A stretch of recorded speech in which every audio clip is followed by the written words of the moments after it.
En 1997, cuando tenía 15 años, estaba obsesionado con el rugby. El rugby era el lugar donde yo me sentía con confianza, donde me sentía seguro y donde además yo estaba construyendo mi propia identidad justamente en base a esa seguridad, a sentirme valioso, sentirme validado también por mis amigos y mis compañeros. Ese año, mi papá, el Tacho, se fue con el Tano Lofreda, quien un par de años más tarde iba a ser entrenador de los Pumas, a un viaje a Australia para estudiar durante varias semanas sistemas de entrenamiento del rugby australiano. Yo vivía escuchando las charlas de mi papá con el Tano Lofreda y otras personas de mi club porque estaba tan obsesionado con el juego que lo quería escuchar de los que más pensaban que en ese momento eran ellos. Cuando se fue de viaje le pedí dos cosas: camisetas de rugby, no de cualquier equipo, sino del Super Rugby, porque esos eran mis ídolos. El año anterior, en el 96, se había creado el Super Rugby, el primer torneo profesional de la historia, y aquellos equipos me llamaban muchísimo la atención. ¿Qué digo me llamaban la atención? Me volvía loco verlos jugar. Me parecía que habían llevado nuestro juego a un nivel diferente. La otra cosa que le pedí era videos, porque yo vivía estudiando el juego, como conté hace un rato. Me encantaba escuchar a otras personas hablar de rugby. Me gustaba mucho también pensar y escribir sobre mis partidos. Llevaba apuntes de cosas que había hecho, los tries que marcaba, las situaciones que podía mejorar, y toda esa información que tenía alrededor me seguía nutriendo. Entonces los videos eran material para seguir estudiando. Sí, era el siglo XX, todavía estábamos en los albores de Internet, no teníamos acceso a YouTube ni todas esas cosas tan buenas que disfrutamos hoy.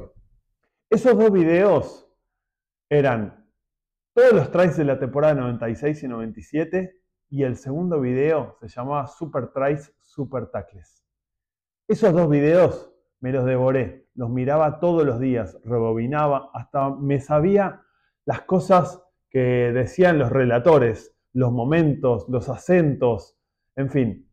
Había algunos jugadores que me llamaban más la atención que otros. El primero, Lomu, una superestrella del rugby mundial, el primer jugador moderno que transformó el deporte y que fue una fuente de inspiración no solo para mí, para un montón de gente que cuando lo vio entendió que este deporte se trata de una forma de expresión. Lomu con sus corridas nos dio ganas a todos de agarrar una pelota y correr. Otro jugador era uno que parecía tener un nombre de fantasía, un nombre inventado, Joeli Vidiri, un tipo que había nacido en Fiji, pero que jugaba en los Auckland Blues y que cada vez que agarraba la pelota corría un montón de metros, tenía gambetas que parecían de fútbol, que además tenía una fuerza descomunal y siempre hacía tries. Pero el que más me llamó la atención era un flaco con el pelo rapado al ras que se llamaba Christian Cullen y jugaba en los Hurricanes. Claro, muy parecido el nombre a lo que significaba Cullen adentro de la cancha. Él era un huracán. Cada vez que corría parecía que estaba esquiando adentro de una pista de pasto con jugadores que nunca podían alcanzarlo. Y si alguna vez lo alcanzaba, él rompía sus tackles con muchísima gracia. Esos videos, para mí, fueron una forma de estudio y esos jugadores fueron mentores. Justamente de eso te quiero hablar en este video, de aprender a tener mentores. Los mentores pueden ser personas que conozcas o que no conozcas. Puede ser un maestro, una maestra, alguien que te enseñe algo, o puede ser una persona que te influye, como los escritores que tengo acá en mi escritorio. Puede ser un artista a quien mires y admires mucho. Puede ser un deportista, como me pasaba a mí, que tiene algo que quieras desarrollar en vos. La naturaleza nos puede enseñar de muchas maneras. Inspiramos porque necesitamos el aire del entorno para nutrir nuestras células y exhalamos para devolver al entorno lo que nos sirve. Ese intercambio con el entorno es lo que nos mantiene con vida. Es imposible vivir una vida sin inhalar y exhalar. Es muy simple lo que digo, pero tiene que ver con lo que estoy hablando de los mentores. Cuando inspiramos, estamos tomando lo que necesitamos para integrarlo en nuestro cuerpo y sabiamente el cuerpo devuelve al entorno, expresa al entorno, exhala, empuja hacia afuera aquello que pasó por nuestro cuerpo. Podríamos decir que cuando nos inspira alguien, estamos tomando algo de esa persona, que es el entorno que nos rodea, es el mundo que nos rodea, para interpretarlo y devolverlo al mundo con nuestra propia expresión. Los humanos aprendemos copiando. Un bebé, una niña, un niño aprende mirando al entorno que tiene a caminar porque ve que eso que están haciendo los demás es algo que puede llegar a ser, es algo que tiene un potencial, es algo sobre lo que ya tenemos un potencial. Miramos, descubrimos ese potencial y queremos explotarlo.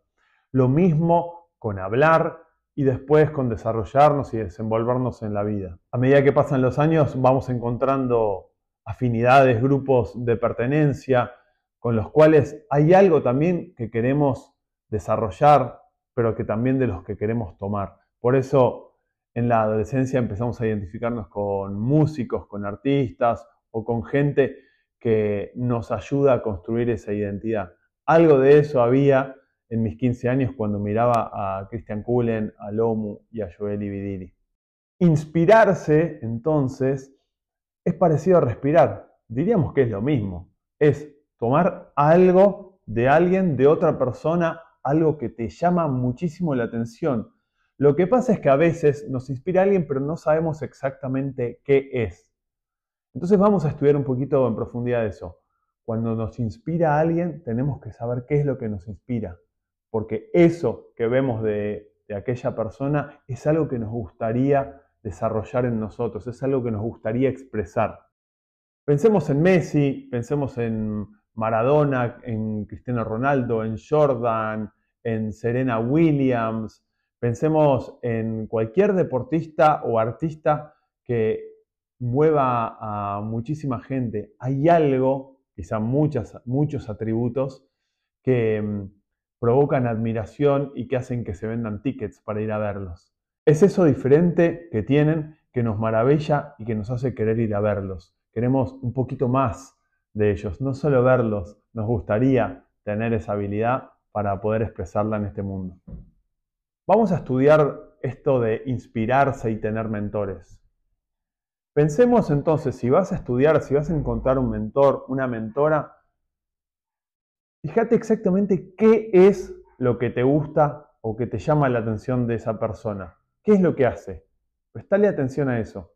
Eso que te llama la atención es un recurso interno. Puede ser que tenga una voz muy llamativa, puede ser la manera en que usa la voz y no solo el timbre de su voz, puede ser la manera de desenvolverse, como a mí me pasaba como con los jugadores estos de rugby que contaba, cómo se movían en la cancha, cómo expresaban esos movimientos. No era solo la técnica, sino la manera de usar la técnica. Puede ser que sea la paciencia que tienen en momentos de mucha tensión, de mucho caos. Puede ser que te inspire un deportista que bajo presión sabe resolver situaciones muy difíciles en las que la mayoría de las personas se ahogarían, no podrían hacer nada porque la presión los abruma. Entonces definamos, eso que te llama la atención es un recurso interno. Definí cuál es ese recurso y si es uno o más.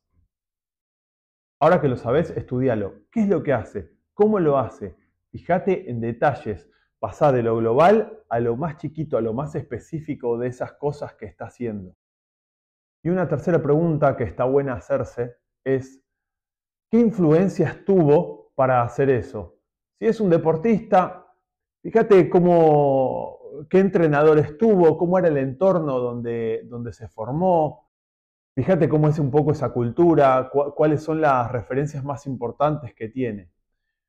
Y una vez que ves cuáles son las influencias que tuvo, fíjate hacia dónde la llevó, qué cambios le agregó esa persona, cómo fue evolucionando el recurso ese que tiene a lo largo del tiempo.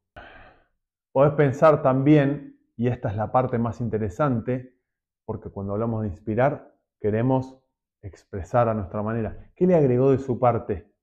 ¿Qué tiene que ver más con su propia esencia? Entonces, para ir terminando el video, Vamos a diseñar un plan para cuando tenés estudiado esto que admirás de aquella persona que puede ser tu mentor, cómo podés empezar a incorporarlo en tu vida y en lo que haces. Recién dijimos estudiarlo en profundidad, esa parte ya la tenemos. Bueno, vamos a la segunda parte. Traducilo a tu realidad. A veces nos frena que esa persona que nos inspira se mueve en una dimensión diferente a la nuestra. Entonces decimos, no, bueno, pero yo qué puedo hacer si esa persona tiene todo este entorno, tiene esta estructura que le ayuda. Olvídate, esos son recursos externos. Lo que nosotros queremos adquirir son los recursos internos. Queremos desarrollar recursos internos. Entonces, traducilo a tu realidad, a tu deporte, a tu medio donde te expreses. ¿Qué podés tomar y usar en donde vos te desenvolves? Y pregúntate, ¿cómo te puede servir eso que estás queriendo tomar? ¿Cómo te puede servir realmente para expresarte? La última, practicalo por partes. No intentes ir a la globalidad rápidamente, sino tener un estudio de la globalidad y andá practicando parte por parte. Hacete un plan de cómo querés hacerlo y volvemos al diario de performance. Empezá a tener un registro de cómo vas haciendo esas pequeñas partes hasta unificar todas y veas que ese recurso empieza a tomar forma adentro tuyo para ser una manera de expresarte en el mundo. Si te gustó el video y te aportó valor, por favor ponele me gusta y compartilo.